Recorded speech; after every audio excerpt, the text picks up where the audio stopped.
Voici quelques facteurs qui nous mettent financièrement à mal. 1. Essayez de paraître riche. La plupart des gens se retrouvent à court d'argent, parce qu'ils aspirent à vivre exactement selon ce qu'ils gagnent, voire davantage. Imaginez quelqu'un gagnant 100 € de l'heure, et travaillant régulièrement. Cette personne est encline à adopter un mode de vie aligné sur ce revenu, tout comme quelqu'un qui gagne 10 € de l'heure, s'adapterait à ce qu'une telle rémunération lui permet. Mais si cette dernière personne dépensait comme si elle gagnait 11 € de l'heure, elle se retrouverait rapidement en difficulté. Quand vous effectuez un achat, vous ne payez pas simplement avec l'argent, vous payez avec le temps que vous avez investi pour gagner cet argent.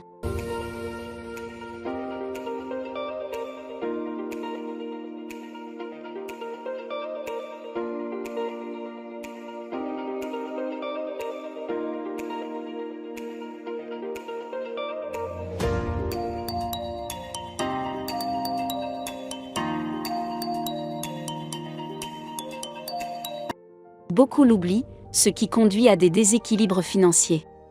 Prenons l'exemple de l'achat d'un smartphone dernier cri à 1 500 €. Si vous avez un revenu mensuel de 1 000 €, et que vous travaillez environ 176 heures par mois, cela fait un peu plus de 5 € de l'heure.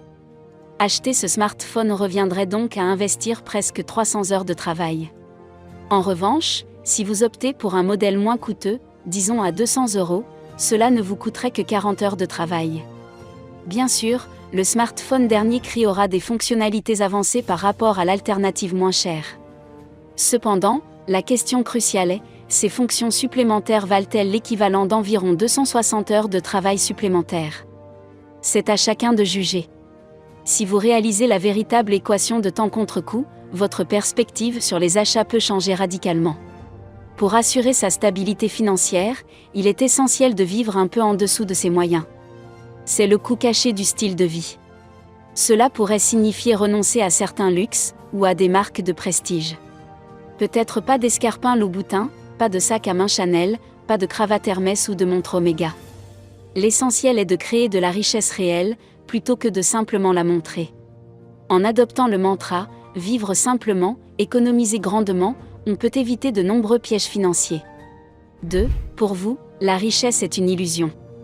Beaucoup de gens pensent que seul un petit groupe spécial peut devenir riche. Souvent, j'entends des gens dire que les personnes super riches ont acquis leur richesse parce qu'elles avaient des relations, ou qu'elles sont nées dans des familles riches. Ils croient donc qu'il est impossible pour eux de devenir riches eux-mêmes. Mais ce genre de pensée est un piège. Si on pense comme ça, on n'essaiera même pas. En réalité, tout commence par ce qu'on croit possible. La première chose à faire pour atteindre un but, c'est d'y croire vraiment. Il faut savoir ce qu'on veut et travailler dur pour l'obtenir. Comme le disait Nelson Mandela, tout semble impossible jusqu'à ce qu'on le fasse. Si on commence par penser que c'est trop dur, alors on n'essayera même pas. Mais si on croit qu'on peut y arriver, alors on a déjà fait un grand pas.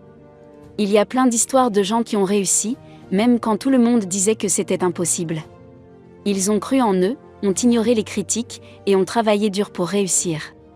Donc, avant de chercher des aides ou des solutions à l'extérieur, il faut d'abord croire en soi. Si on veut réussir, il faut d'abord se voir réussir dans sa tête. Si on croit en soi, tout est possible. 3. L'indécision. La plupart des gens qui restent dans une situation financière précaire ont un trait commun, l'indécision.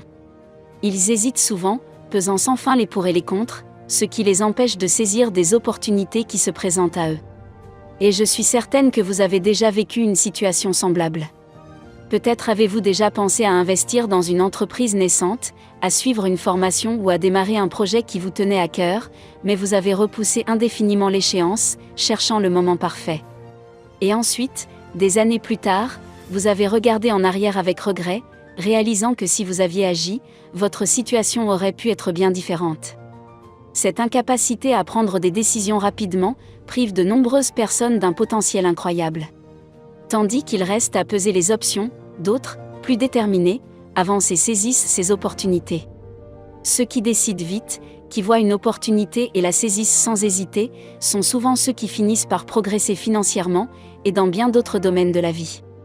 Ironiquement, nombre de ces personnes indécises finissent par travailler pour ces décideurs rapides. Ils deviennent les exécutants des visions de quelqu'un d'autre, simplement parce qu'ils n'ont pas su prendre leurs propres décisions à temps. L'indécision est non seulement un obstacle à l'épanouissement personnel, mais elle peut aussi vous placer dans une position où, sans le réaliser, vous contribuez à enrichir ceux qui prennent des décisions rapidement, tout en restant vous-même sur la touche. 4. Vos objectifs financiers manquent de clarté. Vous rêvez probablement de voir des millions sur votre compte bancaire, n'est-ce pas? Qui ne le souhaite pas? Dans chaque coin de rue, il y a des personnes ambitieuses qui rêvent de suivre les traces de figures emblématiques telles que Bill Gates, Steve Jobs ou Warren Buffett. Ces géants n'étaient pas seulement des entrepreneurs, ils étaient des visionnaires, des leaders de leur domaine, des pionniers qui ont changé le jeu. Mais voici la dure vérité, avoir de grandes aspirations ne suffit pas. Si vos habitudes financières ne sont pas à la hauteur de ces grands, alors vous risquez de vous épuiser en poursuivant un rêve sans jamais l'atteindre. Imaginez consacrer autant de temps et d'efforts que Beethoven l'a fait pour une de ses symphonies, pour finalement abandonner à mi-chemin, parce que la richesse semble toujours insaisissable. La clé? La discipline.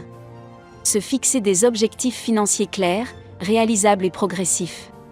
Rêver grand est formidable, mais la mise en œuvre d'un plan solide pour atteindre ses rêves est cruciale.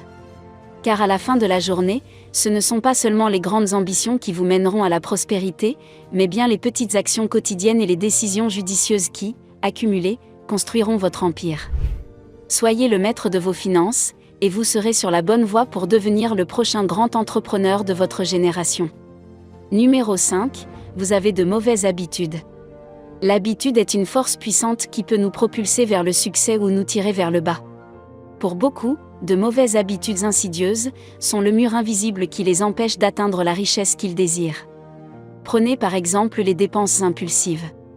Succomber constamment à la tentation du dernier gadget ou de la nouvelle tendance mode peut sembler anodin sur le moment, mais ces dépenses s'accumulent. Ce sont des ressources que vous auriez pu investir ailleurs. Par ailleurs, l'incapacité d'épargner régulièrement est comme un robinet qui fuit. Vous perdez petit à petit ce que vous avez amassé, sans vraiment le remarquer. Et que dire de l'endettement excessif? S'endetter peut être comparé à une boule de neige qui dévale une montagne. Au départ, elle est petite et gérable, mais si vous la laissez faire, elle devient un monstre incontrôlable, emportant tout sur son passage, y compris vos espoirs de richesse. Il y a plusieurs autres mauvaises habitudes que les gens pauvres accumulent. Ces habitudes, lorsqu'elles sont enracinées dans notre quotidien, créent un cycle qui non seulement nous empêche d'avancer financièrement, mais peut aussi nous faire reculer. Chaque euro dépensé impulsivement, chaque décision repoussée, chaque dette accrue, éloigne un peu plus la vision de la richesse. Pour rompre ce cycle et bâtir une véritable fortune, il est impératif de reconnaître ces habitudes pour ce qu'elles sont et de les remplacer par des actions constructives. Numéro 6, le manque d'excellence. Dans un monde compétitif où tout le monde peut avoir une idée ou démarrer une entreprise, ce qui distingue vraiment les réussites des échecs est la qualité de l'exécution. Prenons un instant pour réfléchir. Combien de personnes connaissez-vous qui souhaitent gagner des millions, mais se contentent de fournir un travail moyen? Elles espèrent que le monde leur donnera plus, alors qu'elles n'offrent pas plus au monde. Souvent, ces personnes se demandent pourquoi elles stagnent financièrement, alors que la réponse est simple, elles n'ont pas adopté l'excellence comme norme. Dans n'importe quel domaine, que ce soit les affaires, les arts ou le sport, ceux qui excellent sont ceux qui se distinguent, car ils offrent quelque chose que les autres ne peuvent pas ou ne veulent pas fournir. Imaginez un restaurant qui sert des plats moyens. Il pourra peut-être survivre pendant un certain temps, grâce à sa localisation ou à d'autres facteurs. Mais face à un concurrent qui offre une expérience gastronomique exceptionnelle, lequel pensez-vous que les clients choisiront à long terme? C'est le restaurant qui vise l'excellence qui se démarquera, attirera une clientèle fidèle et prospérera. L'excellence est une éthique de travail. C'est le désir constant de dépasser les normes, d'aller au-delà de ce qui est attendu, et d'offrir le meilleur de soi-même. Si vous avez un produit à vendre, assurez-vous qu'il est de la plus haute qualité. Si vous fournissez un service, faites en sorte qu'il soit inégalé. C'est cette aspiration à l'excellence qui sépare les leaders des suiveurs, les gagnants des perdants. Alors, pour ceux qui veulent vraiment s'enrichir, viser la médiocrité ne sera jamais suffisant. Vous ne pouvez pas espérer gagner des millions, si vous ne valez que des milliers. L'excellence est le ticket d'entrée vers le club très fermé de la grande réussite. En adoptant une mentalité d'excellence, non seulement vous attirerez la richesse, mais vous gagnerez aussi le respect et l'admiration de ceux qui vous entourent. C'est l'excellence et non la médiocrité qui est le véritable aimant de la richesse et du succès. Numéro 7, l'éducation financière. Le dernier et crucial élément qui fait en sorte que la majorité des gens demeurent pauvres est sans doute le manque d'éducation financière. Malheureusement, l'école ne nous enseigne pas comment gagner, gérer, investir et multiplier l'argent. La richesse ne réside pas uniquement dans la quantité d'argent gagné, mais bien plus dans la manière dont on le gère. Pourtant, combien d'entre nous ont réellement pris le temps d'apprendre les bases de la finance, de l'investissement ou de la gestion de patrimoine? La bonne nouvelle, c'est que l'éducation financière est accessible à tous. Aujourd'hui, il existe une multitude de livres, de cours en ligne et d'ateliers qui peuvent éclairer votre parcours financier.